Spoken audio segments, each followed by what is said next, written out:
foi invincible, cette foi qui est vivante. Le Seigneur Jésus a dit à ses disciples quand il parlait avec eux, dans le livre de Matthieu, et vous le verrez dans le livre de Luc aussi, à partir donc Luc chapitre 8, vous verrez que le Seigneur Jésus a posé la question à ses disciples.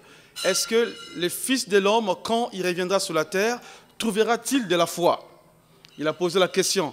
Est-ce que le Fils de l'homme, quand il reviendra sur la terre, trouvera-t-il la foi? Aucun disciple n'a répondu à cette question, mais c'est une question qu'il a posée. Parce que le Seigneur voyait dans le temps futur ce qui allait se passer. Ce que nous vivons maintenant et ce qui va arriver. Mes chers frères et chères sœurs, les temps sont très difficiles. Et la seule chose qui va vous permettre de résister à ce qui va se passer dans ce monde-là, c'est la foi au Seigneur. Amen. La foi en sa parole et la foi en notre Dieu. Parce que beaucoup d'entre nous seront tentés, beaucoup vont être peut-être amenés dans les tribunaux, le monde va nous haïr davantage. Les nations, la Bible dit, vont haïr les chrétiens. La Bible dit clairement, ça peut être le maire de la ville dans laquelle tu es, ils vont apprendre qu'il y a un pasteur dans cette ville, ils vont faire tout pour vous créer des problèmes. Ils vont apprendre dans cette maison, il y a un couple qui adore le vrai Dieu. Et ils vont faire tout pour vous importuner. Ils vont apprendre que cet homme ou cette femme-là a une foi au Dieu réel. Ils vont faire tout pour vous importuner. Même votre patron, il va se rendre compte que ces chrétiens croient au Dieu réel. Il va faire tout pour vous décourager. Et nous devons nous préparer à cela, frère. Parce que la foi, le Seigneur Jésus a dit clairement que la foi donc, de beaucoup d'entre nous sur la terre, est-ce qu'il va les trouver quand il reviendra? Et il dit aussi que l'amour du plus grand nombre va se refroidir. Il parle de quel amour? Il parle de l'amour réel, n'est-ce pas?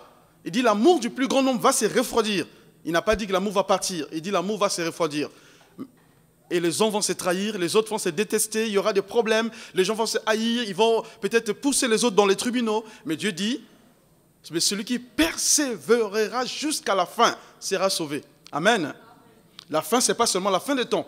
J'ai dit tout à l'heure, certaines personnes peuvent partir avant l'enlèvement. Mais s'il a persisté jusqu'au bout, avant qu'il meure, s'il a persisté jusqu'au bout, là, il verra la face du Seigneur. Mais si sur le chemin, tu n'as pas résisté, tu n'as pas persévéré, et si tu t'es retourné contre Dieu, ou ton cœur a vraiment commencé à abandonner la parole de Dieu, ça sera difficile pour toi. Là, vraiment, là, tu te loin de la parole de Dieu, tu auras de grandes difficultés. Mais il faut persévérer jusqu'à la fin. Et pour ceux-là que Dieu va permettre, qui, gloire à Dieu, peut-être verront l'enlèvement, et qui ne mourront pas, qui verront l'enlèvement, parce que nous ne mourrons pas tous. Ceux qui auront la foi de persister jusqu'au bout, jusqu'à ce que les temps seront difficiles, la tribulation sur la terre. Ces gens-là qui vont persévérer jusqu'à la fin, Jésus dit, c'est ceux-là qui vont être sauvés. Amen. Et dans la persévérance, il y a la foi. La foi est liée avec la persévérance. On ne peut pas dire qu'on a foi et on n'est pas persévérant. Non. Si on dit qu'on est persévérant, on doit vraiment avoir la foi en Dieu. Et regardez ce que la Bible nous dit. Voici un résumé que je voulais faire par rapport à ce que j'ai dit dernièrement. Donc, nous devons persévérer et nous devons avoir la foi en Dieu. Amen. Amen. Amen. Gloire à Dieu. On va lire le premier chapitre dans Hébreux chapitre 11, qui est très long. Donc, on va la suite par rapport à ce qu'on avait dit. Écoutez ce que la foi veut dire exactement. On écoute beaucoup de messages, vraiment, sur YouTube, sur la foi. Parfois, il y a des personnes peut-être qui viennent à la maison nous exhorter, ou bien la famille, ou bien quand nous partons en voyage, par exemple ceux qui vont en Afrique ou ailleurs, il y a plusieurs sortes de doctrines, et parfois on vous parle sur la foi. Et les gens vous disent, la foi, il faut crier, il faut faire ceci, il faut faire des choses, et ça marchera. Mais regardons ce que Dieu nous dit clairement de ce que c'est la foi, réellement. Lisons ensemble. Or, la foi, donc Hébreux chapitre 11 au verset 1. Or, la foi est une ferme assurance de choses qu'on espère, une démonstration de celles qu'on ne voit pas. C'est par la foi que nous reconnaissons que le monde a été formé par la parole de Dieu, en sorte que ce que on voit, ce qu'on ne voit pas, a été fait par des choses visibles. C'est par la foi qu'Abraham offrit à Dieu un sacrifice plus excellent que celui de Caïn. Amen. Amen. C'est par elle qu'il fut déclaré juste, Dieu approuvant ses offrandes, et c'est par elle qu'il parle encore, quoiqu'il est mort. C'est par la foi que Enoch fut enlevé pour qu'il ne vit point la mort, et qu'il ne parut plus parce que Dieu l'avait enlevé. car avant son enlèvement, il avait reçu le témoignage qu'il était agréable à Dieu. Or, sans la foi, il est impossible d'être agréable à Dieu. Amen. Or, sans la foi, il est impossible d'être agréable à Dieu. Le Seigneur Jésus a parlé à ses disciples. Quand il s'est trouvé devant le figuier qui était là, il avait faim. La Bible dit qu'il a dit au figuier que plus jamais que personne ne mange de ton fruit. Et la Bible dit que l'apôtre Pierre a entendu ce que le Seigneur Jésus avait dit. Une simple parole. Le lendemain, ils sont passés devant, ils voient que le figuier était sèche complètement, jusqu'aux racines. Mais qu'est-ce qui s'est passé? Une simple parole. Et je vous ai dit dernièrement que les paroles de Jésus, notre Seigneur, sont esprit et vie. Quand il parle, ce n'est pas pour la blague, ce n'est pas pour dire n'importe quoi. Quand il parlait, il savait ce qu'il disait. Et les disciples ont dit, Maître, regarde, le figuier que tu as maudit est desséché jusqu'aux racines. Alors le Seigneur prit la parole et leur dit, ayez foi en Dieu. Amen. Ayez foi en Dieu. Il parle de quelle foi? Il parle de cette foi-là qui peut te sauver, bien sûr. Mais c'est une foi qui doit être invincible. Cette foi en qui nous avons cru en Dieu, quelles que soient les difficultés, quels que soient les problèmes, les attaques, tout ce qui peut arriver dans la vie, au point même où on peut te séparer de ta famille, ça arrive souvent. Mais tu gardes la foi jusqu'à ce que ta vie soit sauvée. Amen. Gloire à Dieu, mon frère. Ben oui, parce que c'est les paroles qui sont vraies. Le problème, c'est que vous ne vous rendez pas compte. Je vous dis clairement, quand j'étais à l'Institut biblique les 3 premières années, je bénis Dieu, il y a un professeur qui était là, qui enseignait sur l'enlèvement, plutôt les temps de la fin et les tribulations dans le monde. Et il dit, vous rigolez ici parce que vous priez, vous jeûnez.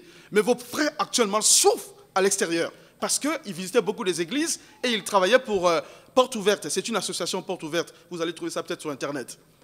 Et c'est ce qu'il disait. Il dit, la foi, ça ne rigole pas. Ils ont vraiment une foi ferme. Beaucoup n'ont pas de Bible. Il y a des gens qui viennent avec une épée. Il dit, quelqu'un vient avec une épée devant les enfants et sa femme. Il dit, si tu ne renonces pas à Jésus, je te tranche. Le monsieur ouvre les mains devant un trou qui est là. Il dit, Père, je te bénis. Avant qu'il finisse la prière, il tranche la tête devant les enfants. Vous appelez ça quoi, ça? Ce monsieur, il sait qu'il va mourir. Mais il a la foi en Dieu. Il sait que peu importe ce qui va arriver, même la mort, il verra la face de Dieu. Parce qu'il y a une vie après. Amen. Et c'est cette foi invincible. Parce que les épreuves vont arriver, frère. Ça viendra. Ne croyez pas que tout va être rose. Non, vous vous trompez, frère. Et ceux qui ont l'habitude de prier, Seigneur, amène la paix sur la terre. Jésus ne ramènera jamais la paix sur la terre. Là, il y aura toujours des problèmes. Et un semblant de paix va arriver. Quelque chose va dire que ça va bien. Mais Dieu va surprendre ce qui va se passer ici. Mais ceux-là qui ont la foi en Dieu, qui vont vraiment rester attachés à la parole, persévérer dans la prière, persévérer dans l'amour, c'est ces personnes-là, quand les épreuves vont arriver, ils resteront attachés au roc qui est le Seigneur Jésus. Amen. Alors frère, la Bible dit ici, or sans la foi, il est impossible d'être agréable à Dieu. Amen. Et là on a vu aussi qu'Abraham, c'est par la foi qu'il a cru que l'enfant de la promesse qu'il devait avoir devait venir. Il a cru à ce que Dieu lui avait dit. Effectivement, il a eu un enfant après avec Sarah. Gloire à Dieu. Mais qu'est-ce qui s'est passé réellement? La foi, c'est vrai que c'est une ferme assurance des choses qu'on espère et la démonstration de celles qu'on ne voit pas. La Bible dit aussi clairement que sans la foi, il est impossible d'être agréable à Dieu. Dernièrement, j'ai fait la blague en disant, quand je lisais, je disais, là, donc en fait en disant que c'est par la prière, les gens ont réagi. Ça, c'est très bien. Parce que les gens pensent que le fait qu'on prie beaucoup fait en sorte qu'on plaît à Dieu. Non. Et ça, c'est ça le danger. J'en ai parlé aux frères quand j'étais au Congo, en Afrique. Les jeunes qui étaient là, priaient, ça priait. Je dis, c'est bien ce que vous faites. Mais attention, j'ai fait les mêmes erreurs que vous. On prie, mais les Écritures sont là, nous n'acceptons pas la parole. Et ça crée des problèmes dans le cœur. Et on croit que Dieu est menteur. Dieu n'est pas menteur. Parce que la foi vient de ce qu'on entend, et ce qu'on entend vient de la parole de Dieu. La foi ne vient pas de la prière. Amen. Amen. Le fait de beaucoup prier ne te donne pas la foi. Attention, c'est le fait de croire en Dieu, d'accepter ses promesses, d'écouter la parole de Dieu, qui va vraiment te corriger, qui va t'instruire. C'est ça qui te donne la foi. Et ce qui fait que ça vient à la base de ta prière. Quand tu vas prier, elle est sur la base de la foi. Et tu vas voir des résultats positifs. Amen. Et c'est ça la puissance de cette foi invincible. Alors, ici, nous avons la définition de la foi. Et maintenant, on va regarder des cas pratiques. Donc, pour aller vite, on va regarder des cas pratiques par rapport à ce qu'on a vu dernièrement. Premier cas, on avait dit qu'il y avait les disciples qui étaient avec le Seigneur Jésus. Le Seigneur leur a dit clairement que je vous donne le pouvoir de marcher sur les scorpions et les serpents, n'est-ce pas? Amen. Et la Bible dit aussi dans le livre de Matthieu, je n'ai pas le temps de le lire, qu'il leur donna, dans Matthieu 10, vous allez le voir, Matthieu 10, 17, il dit, il leur donna le pouvoir de chasser tous les démons et de guérir toutes les maladies. Il a à tous les 12 disciples, y compris Judas. Alors regardez, ces disciples arrivent maintenant, après la montagne de la transfiguration, ils voient un enfant qui avait une crise d'épilepsie, sous certaines versions on dit lunatique. Cet enfant s'est jeté, il tournait par terre. Et les disciples sont en vue avec Jésus. Le monsieur, le monsieur qui était là avec son fils, vient vers le Seigneur, lui dit, « Maître, cet enfant qui est ici, voici son problème, mais ses disciples n'ont pas pu les guérir. » C'est ce que je disais vendredi. Ils n'ont pas pu les guérir, pourquoi?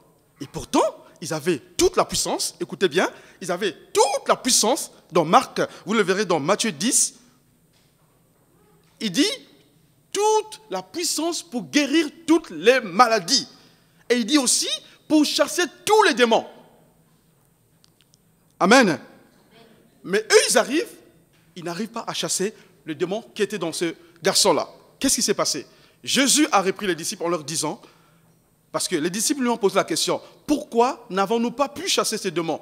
Le Seigneur n'a pas dit, c'est parce que vous n'avez pas jeûné et prié. C'est pour ça que j'ai dit tout à l'heure là, attention, ne mettons pas le jeûne, plutôt la prière avec la foi en mélangeant comme ça. Faites attention à cela, frère. La prière a sa place et la foi a sa place. Même si vous priez 4 heures du temps par jour, si vous n'avez pas la foi, ça ne marchera pas. Amen. Amen. Celui qui a prié 3 heures, celui qui a prié 10 minutes, il a la foi, il prie 10 minutes. Avec une prière de la foi, il est exaucé. Mais celle ou celui qui a prié 4 heures du temps, où il s'est réveillé très tôt le matin, qui a prié, vous savez, moi frère, moi ma soeur, moi je prie chaque matin très tôt, à 5 heures du matin je me réveille, je prie tous les jours 2 heures. C'est bien, gloire à Dieu. Mais ma soeur, je te l'ai dit, mon frère, je te l'ai dit, si tu le fais seulement parce que c'est par habitude, tu n'as pas la foi, tu perds beaucoup de temps. Amen. Donc la prière doit être basée sur cette foi-là. Et c'est cette foi-là qui crée des résultats. Amen. Donc Jésus a dit clairement, il leur a dit, maintenant, voici ce que je vais vous dire.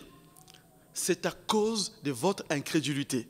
Le Seigneur Jésus a souligné en premier que vous n'avez pas pu chasser ces démons, c'est à cause de votre incrédulité. Et puis il dit que ce genre de démons ne sort que par le jeûne et la prière.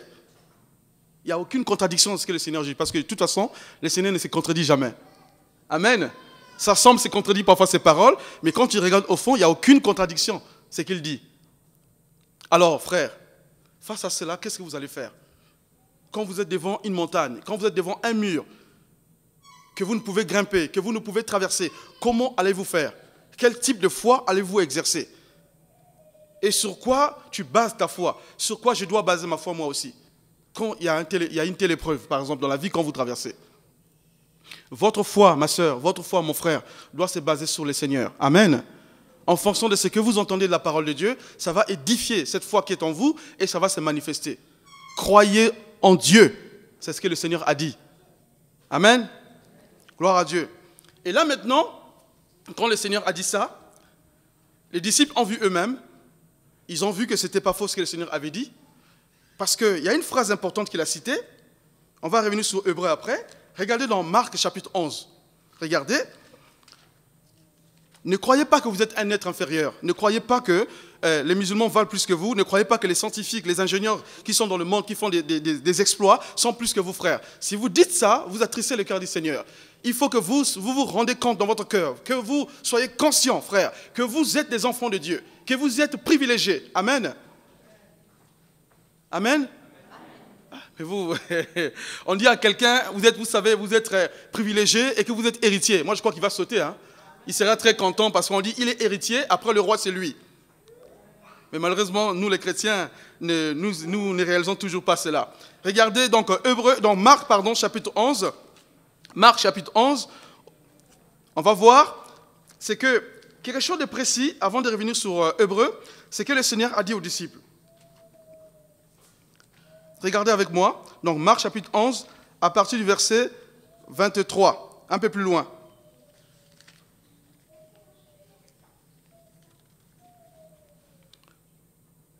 Voilà. Donc, à partir du verset 23, écoutez ce qu'il est écrit.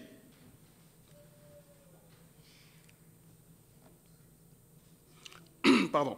Je vous le dis en vérité, si quelqu'un dit à cette montagne, quand on parle de montagne, il s'agit de quoi? La montagne peut être un grand problème que vous avez dans la vie, ça peut être une maladie où les médecins disent que c'est incurable. N'est-ce pas? Ça peut être une grande difficulté que l'Église est en train de traverser. Et que toute l'Église réunie, en une autre fois, on se tient devant cette montagne, toute l'Église unie, on commence à prier avec une foi commune. Jusqu'à ce que cette montagne se déplace. Amen. Par exemple, le cas de la salle, par exemple, le cas des personnes qui sont malades à l'Église, par exemple, au cas de peut-être des situations que nous avons au sein de l'Église, qui est pour nous comme une montagne parce que ça dure. Je prends un exemple. Et la montagne peut être aussi quelque chose que tu n'arrives pas, vraiment à franchir. Quelque chose de difficile. Dieu te dit maintenant, à toi et à moi, je te le dis en vérité, si quelqu'un dit à cette montagne, ôte-toi de là et jette-toi dans la mer, et s'il ne doute point dans son cœur, mais croit que ce qu'il dit arrive, il le verra s'accomplir. Amen. Et il dit maintenant, c'est pourquoi je vous le dis, tout ce que vous demanderez en priant, croyez que vous l'avez reçu et vous le verrez s'accomplir. Amen. Voilà la confirmation de ce que je vais vous dire tout à l'heure, que si vous priez sans la foi, ça ne marchera pas. Parce que Jésus vient de dire que tout ce que vous demandez en priant, croyez que vous l'avez reçu et vous le verrez s'accomplir. En fait, c'est la foi. Amen. Ça veut dire que, en fait, c'est la foi. Parce que quelqu'un... Ah, merci Seigneur. Dieu me donne une image. Il s'agit de quelqu'un aussi qui a le même problème. Voilà, je suis le Saint-Esprit. Il y a une femme qui priait pour son mari qui devait voyager. Pendant qu'elle est en train de prier, Seigneur, je te dis, bénis mon mari, protège-le. Pendant qu'elle est en train de prier, elle a eu la pensée que son mari va faire un accident. Pendant qu'elle prie, en même temps, elle dit, peut-être qu'il y aura un accident dans sa pensée. Effectivement, c'est ce qui s'est passé. Faites attention à ça, frère. Quand vous priez pour quelqu'un qui est malade, il y a des pensées qui peuvent venir, des pensées impures. Est-ce que tu crois qu'elle va être guérie? Est-ce que tu crois qu'il va être guéri? Une pensée qui vient. Et pourtant, tu es en train de prier, Seigneur, guéris cette personne qui est malade. Tu as la foi. Et d'un coup, il y a une pensée qui vient dans ta tête. Il dit, mais tu es sûr qu'il va être guéri avec cette maladie? Tu crois? Et pourtant, le médecin a dit, ça fait des années quand même. Tu es sûr? Lui, c'est un médecin, c'est un docteur. Ces pensées te viennent sur toi. Est-ce que vous me suivez? Et ça peut briser votre foi. Mes chères sœurs, mes chers frères, faites attention à cela. Quand vous priez pour un frère ou une sœur qui a un cas difficile dans la vie, pendant que vous êtes en train de prier, faites le principe que le Seigneur nous demande ici. Croyez que vous l'avez déjà reçu et vous le verrez s'accomplir. Amen. Parce que si vous doutez, vous ne le verrez pas. Et la suite, il dit maintenant, c'est pourquoi je vous dis, voilà, il dit maintenant, et vous le verrez s'accomplir. Voilà pourquoi je vous dis que lorsque vous êtes debout, faisant votre prière, si vous avez quelque chose contre quelqu'un, pardonnez-vous afin que votre Père qui est dans le ciel vous pardonne aussi vos offenses. Amen. Mais si vous ne pardonnez pas, votre Père qui est dans le ciel ne vous pardonnera pas non plus vos offenses. Amen. Bien. Quand quelqu'un est en train de prier, pendant que tu es en train d'intercéder, il y a une pensée qui te vient, que par exemple, il y a ta tante ou ta cousine t'a fait quelque chose qui n'est pas bien, dans le cœur, dès que la pensée vient, parce que nous sommes les hommes, on peut oublier. Mais dès que la pensée vient, c'est le Saint-Esprit qui te rappelle cela. Réconcilie-toi avant de prier. Mais imaginez qu'il est loin, il est en Australie. Vous allez faire comment? Il est au fin fond de la Martinique. Dieu te rappelle que tu as offensé ton cousin ou ta cousine, ou ton grand-père. Comment tu vas faire? Et tu appelles au téléphone, ça ne marche pas. Ou on te dit même que le numéro n'est plus attribué. Tu n'as plus de nouvelles. Mais tu sais que la personne vit encore. Et là, tu lis la Bible, cette parole te dit ça. Comment tu vas faire? C'est là où rentre le rôle du Saint-Esprit. Vous voyez comment il est important?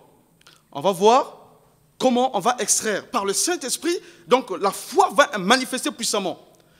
Quand le Saint-Esprit te rappelle, pendant que tu es en train de prier, que tu avais offensé une cousine, un cousin ou même un collègue de travail, et que la personne n'est plus là, ou bien qui est très loin, qui habite loin, des kilomètres et des kilomètres, tu vas commencer à prier dans ton cœur, et Dieu sait que tu n'as pas de téléphone, Dieu sait que la personne est loin, et Dieu voit le cœur.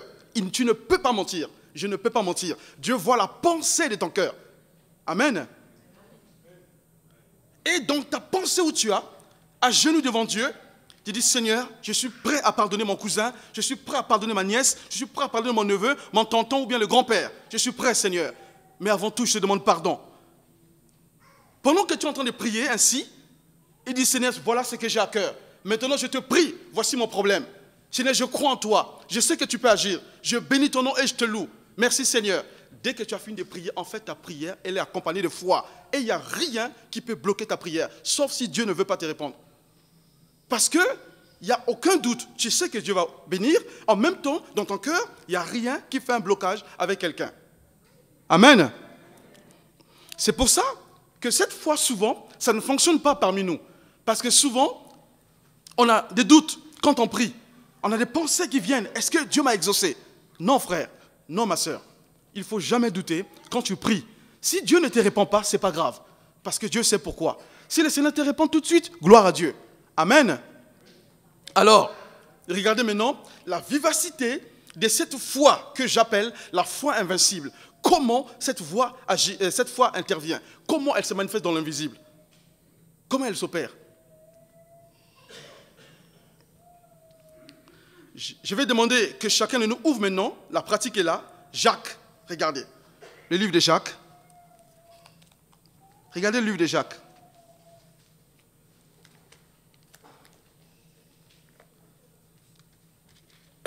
Et vous verrez qu'il y a un lien avec ce qu'on a dit vendredi. Jacques, c'est après Apocalypse.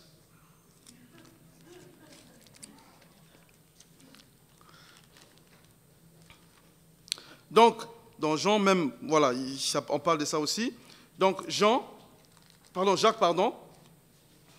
écoutez ce que le Seigneur dit. Jacques, chapitre 2. Vous me suivez? Bien, ne dormez pas. Hein? Jacques, chapitre 2, au verset 14.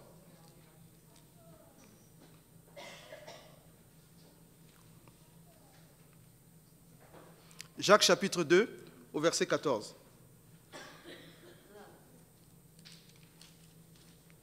Écoutons ce que le Seigneur dit.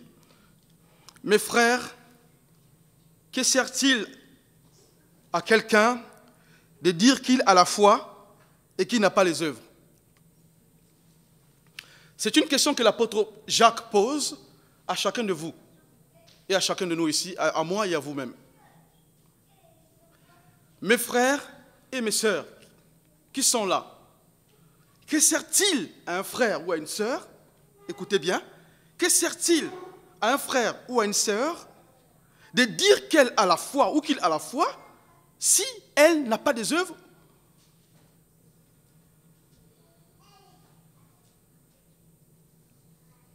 Amen. C'est une question qu'il pose. Et il dit maintenant, regarde la suite. Elle dit maintenant, qu'elle dit que la foi, qu'elle n'a pas des œuvres, la foi peut-elle le sauver? Voilà la question qu'il pose. Est-ce que la foi peut-elle le sauver? Au verset 15, si un frère ou une sœur sont nus et manquent de la nourriture de chaque jour, et que l'un d'entre vous leur dise, allez en paix, chaussez-vous et vous rassasiez, et que vous ne leur donniez pas ce qui est nécessaire au corps, à quoi sert-il? Il en est ainsi de la foi, s'il n'a pas des œuvres et qu'elle est morte en elle-même. Mais quelqu'un dira, toi tu as la foi et moi j'ai les œuvres. Montre-moi ta foi sans les œuvres et moi je te montrerai la foi par mes œuvres. Amen. Je fais un frein là-dessus. La foi invincible, cette foi qui est vivante, vous voyez ici, Jacques vient de le dire, l'apôtre Jacques, qui est aussi un prophète, il dit ici que cette foi, elle est morte si elle n'a pas les œuvres.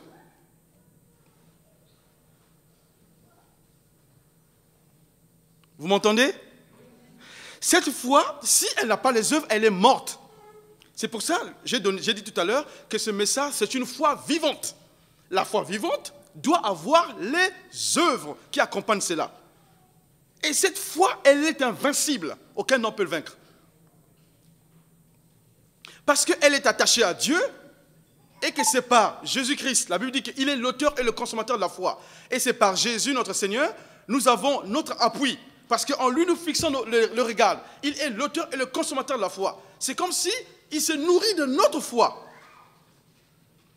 Amen.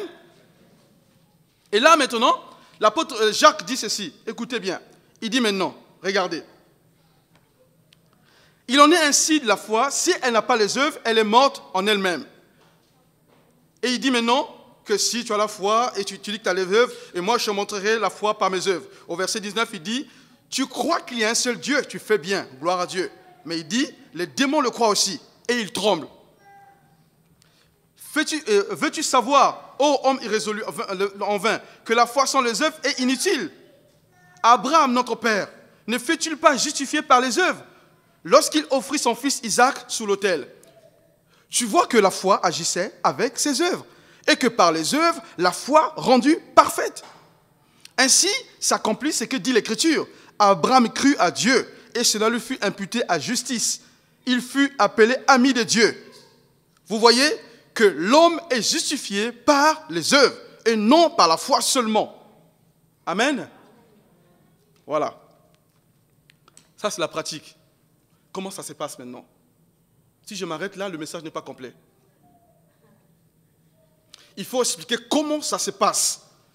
Comment je peux dire que sans la foi, il est impossible d'être agréable à Dieu? C'est bien. Et si j'ai la foi, il faut que j'ai les œuvres. Mais comment ces œuvres-là se manifestent?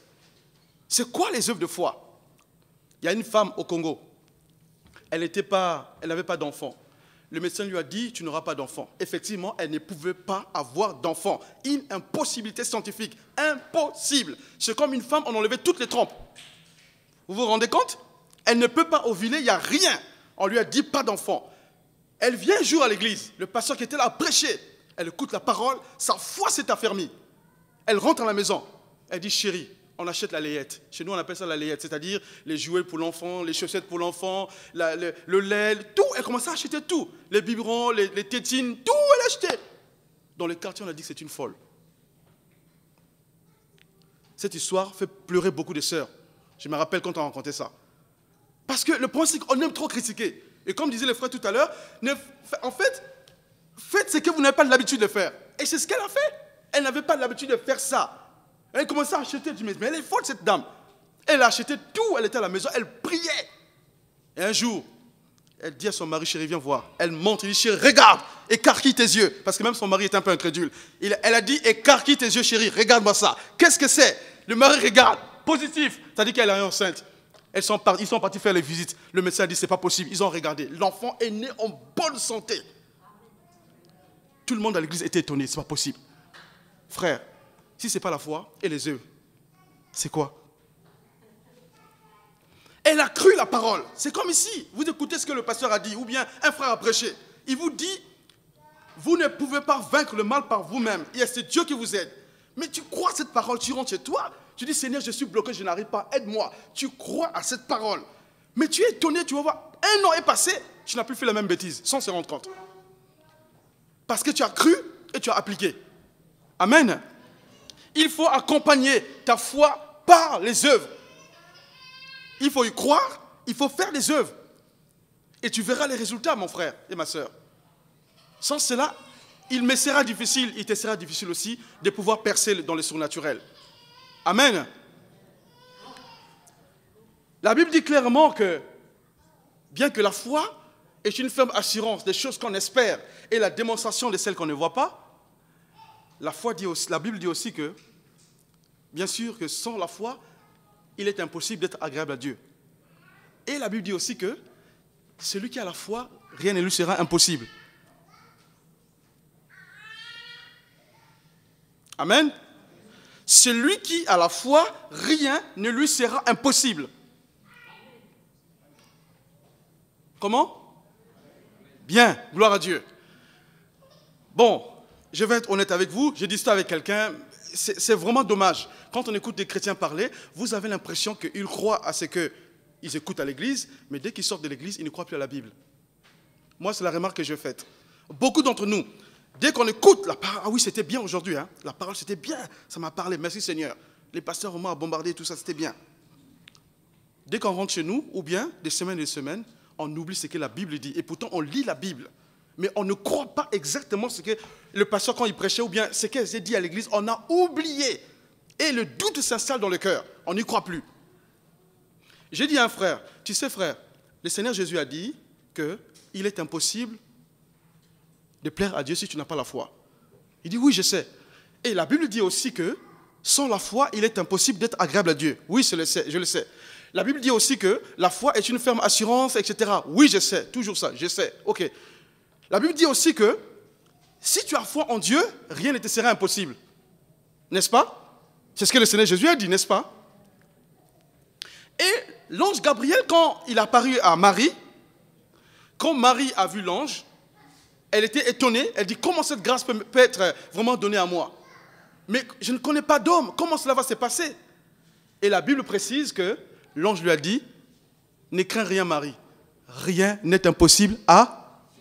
Bien, écoutez bien, rien n'est impossible à... Bien, là vous avez d'une part, la Bible vous dit que rien n'est impossible à Dieu, et d'un coup, Jésus te dit, rien n'est impossible à celui qui a la foi en Dieu.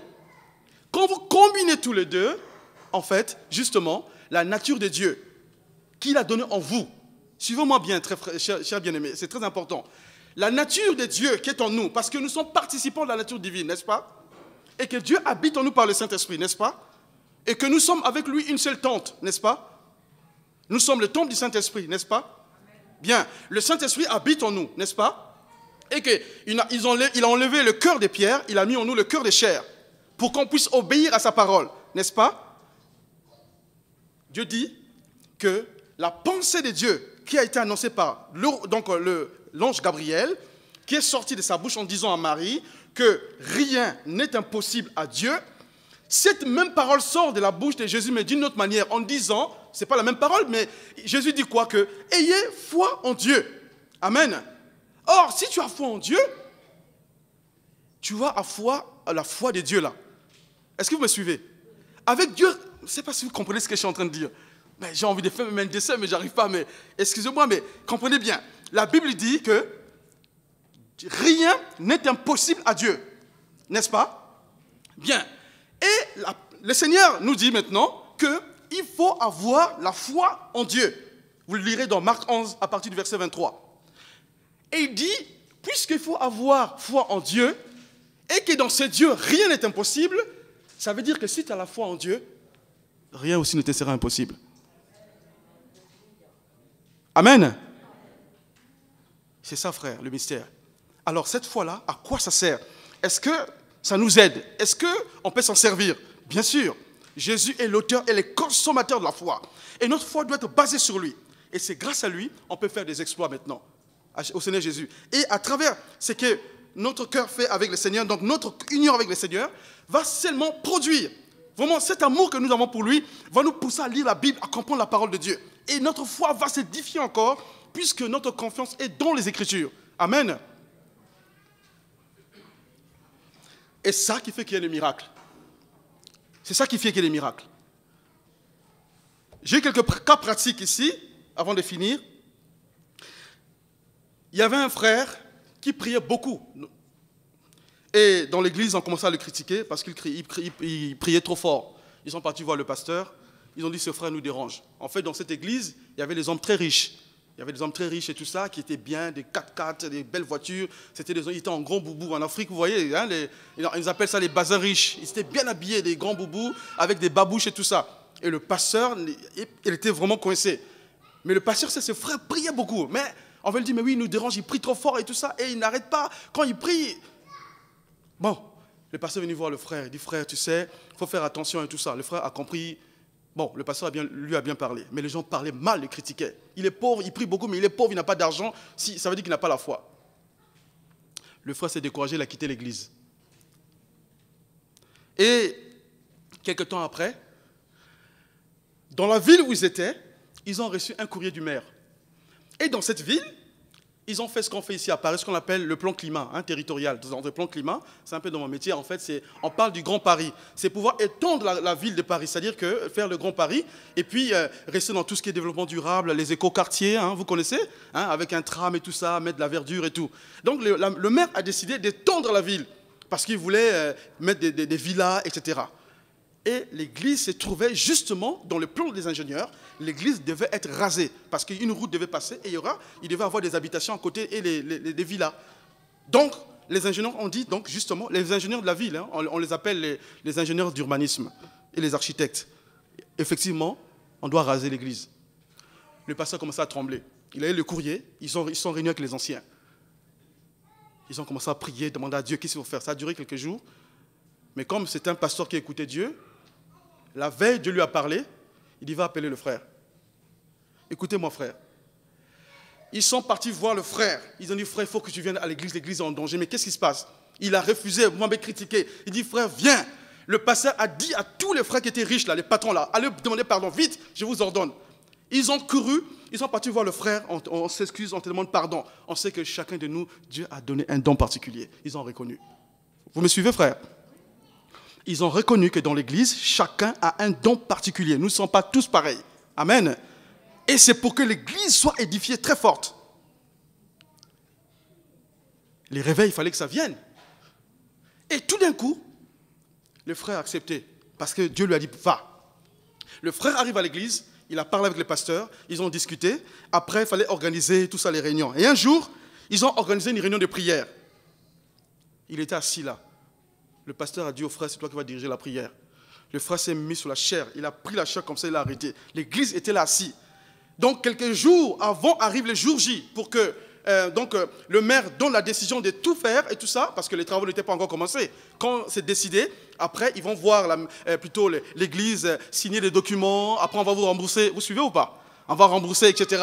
Donc, avant qu'ils préparent tout ça, donc le frère était là. Il a reçu une parole inspirée du Seigneur. Frère, il a fait ce qu'a fait le prophète Élie. Il a fait une prière de la foi. Effectivement, ça concorde avec ce que dit le Seigneur Jésus. Quand vous priez et que vous ne doutez pas, vous verrez cela s'accomplir. Amen. Et si vous avez quelque chose contre quelqu'un, arrêtez cela. Allez vous réconcilier. Après cela maintenant, Dieu écoutera votre prière. Dieu va vous pardonner aussi comme il parle. Si tu veux être pardonné, Dieu va te pardonner et il va aussi pardonner les autres. En fait, c'est ce qu'ils ont fait, la réconciliation. Et là maintenant, quand le frère a prié, frère, il dit, Père, je te bénis, je te loue. Il a fait une prière de la foi. Dès qu'il l'a fini, il lève la main, toute l'église lève la main, il commence à bénir Dieu, à adorer Dieu. À la fin du mois, ils ont reçu le courrier du maire. Ils ont dit, en fait, les ingénieurs se sont trompés. Ce n'était pas cette rue, l'église ne sera pas rasée. Et ce frère-là, il était respecté à l'église. On commençait à le mettre dans le 4x4. En fait, avant, il partait maintenant dans les motos et tout. Et là, il commençait à partir dans 4x4, des belles voitures, toutes neuves. On l'a amené chez lui. On lui a donné à manger, tout ça, des cadeaux un peu, voilà, des riz et tout ça. Vous voyez, frère? Il fallait que cela arrive. Cette foi s'est manifestée parce qu'il y avait un problème qui s'est passé. Alors, mon frère, que vas-tu faire de ta foi? Est-ce que tu vas la garder sous le lit? Est-ce que tu vas la garder sous le boisseau? La foi, il faut que les gens le voient. Parce que s'il y a des œuvres, les gens vont voir les œuvres. Amen. Quelqu'un qui dit, non, mais frère, tu sais, moi j'ai la foi en Dieu, je prie tous les jours. Ce n'est pas vrai, c'est faux. Si tu as la foi et tu pries tous les jours, forcément, même si tu te caches, les gens vont voir. Parce que tu es lumière. Même si tu n'as pas envie de dire aux gens, mais tu pries tellement. Il y a l'onction du Saint-Esprit. Tu manifestes les œuvres de la foi. Même si tu le fais en cachette, tu ne veux pas que les gens voient. Les gens vont dire, oui, cette sœur, ce frère-là, Dieu est avec lui. Il a vraiment la foi. On va voir les œuvres. Amen. Parce que tes œuvres, on va te regarder, on va dire, oui, cette sœur-là a la foi. Ce frère vraiment a la foi à travers ce qu'il fait. Alors, mes chers bien-aimés, je voulais vous encourager sur cela. Sans la foi, il vous sera impossible, mes chers frères, de plaire à Dieu. Il vous sera impossible. Dieu nous demande d'être dans la sainteté. Gloire à Dieu, c'est bien, c'est sa nature. Mais il y a la foi aussi qui est importante. Sans cette foi-là, on ne peut pas plaire au Seigneur. Amen. Comment pouvez-vous soulever une montagne avec cette foi? Comment pouvez-vous faire? Vous connaissez le livre de Colossiens? Le Seigneur a dit que cherchez les choses en haut où Christ est assis à la droite de Dieu, n'est-ce pas? Et que Dieu nous a bénis par toutes sortes de bénédictions dans le lieu céleste. Amen. En fait, la guérison, le miracle, toutes sortes, ça dit que toutes sortes de bénédictions, ce que tu attends là, ce que moi j'attends là, qu'on appelle bénédiction, Dieu sait déjà. Tout ça, c'est caché dans le monde invisible. Amen. Et dans ce monde-là, on appelle ça le royaume de Dieu. Ça, c'est l'invisible de Dieu. Et dans le royaume de Dieu, c'est l'amour, la paix, la joie par le Saint-Esprit, n'est-ce pas? Et ta foi maintenant, puisqu'elle se base sur la parole de Dieu, elle va commencer à grandir. Puisqu'elle se base sur la parole de Dieu, elle va commencer à grandir et grandir et grandir. Quand je parle de grandir, ça ne sera pas comme, je ne sais pas, grand comme un ballon, non. Jésus dit, le fait que ta foi grandisse, c'est comme un grain de sénévé, ça suffit déjà. Rien qu'un grain de sénévé, ou bien la graine de moutarde que vous voyez, Jésus dit, si votre foi est comme ça déjà, elle peut déjà opérer les miracles. Donc comment faire, frère? Pour les problèmes que tu as actuellement, pour les situations que tu as difficiles actuellement, les projets que tu as actuellement, tout ce que tu as, comment faire pour que cette foi puisse se manifester? Comment tu dois prendre ce qui existe dans l'invisible pour le ramener dans le visible? Il y a deux éléments qui rentrent en compte. Il y a la parole de Dieu, il faut que tu crois. Et ce qui va susciter la foi en toi, et tu vas commencer à prier. Donc la parole de Dieu et la prière, plutôt et la foi, vont commencer à agir tous les deux. Parce que ta foi est nourrie par la parole de Dieu. Et là, quand tu vas commencer à prier, le Saint-Esprit va t'aider. Parce que le Saint-Esprit nous aide même à prier, n'est-ce pas? Amen. Suivez bien le schéma que je donne. Là, c'est la pratique. Le Saint-Esprit, puisque tu as un souci, ou tu as des projets, tu as un mur devant toi qui s'est dressé, comment, par la foi, tu dois vaincre ce problème-là? C'est simple. Parce que Dieu te dit, tu as la parole qui est vivante, et cette parole-là va nourrir ta foi. Et une fois que ta foi est nourrie, maintenant, tu vas commencer à prier sur la base de la parole de Dieu en ayant foi en elle. N'est-ce pas? Et quand tu as foi en elle, tu commences à prononcer les promesses de Dieu pour toi. Mais sans douter. Tu as prié, comme je disais à quelqu'un, tu as prié, tu prends un cadenas, tu mets dans ta bouche, tu fermes, tu ne parles pas. Tu te tais, c'est fini. Ne discute plus. Amen. Et quand tu fais cela, tu avances, tu attends le retour du Seigneur. Dieu va te répondre. Et quand tu as la foi, tu vas voir cela s'accomplir. Et enfin, j'ai un dernier verset que je vais vous donner. La Bible dit que Dieu donne la vie aux morts, n'est-ce pas?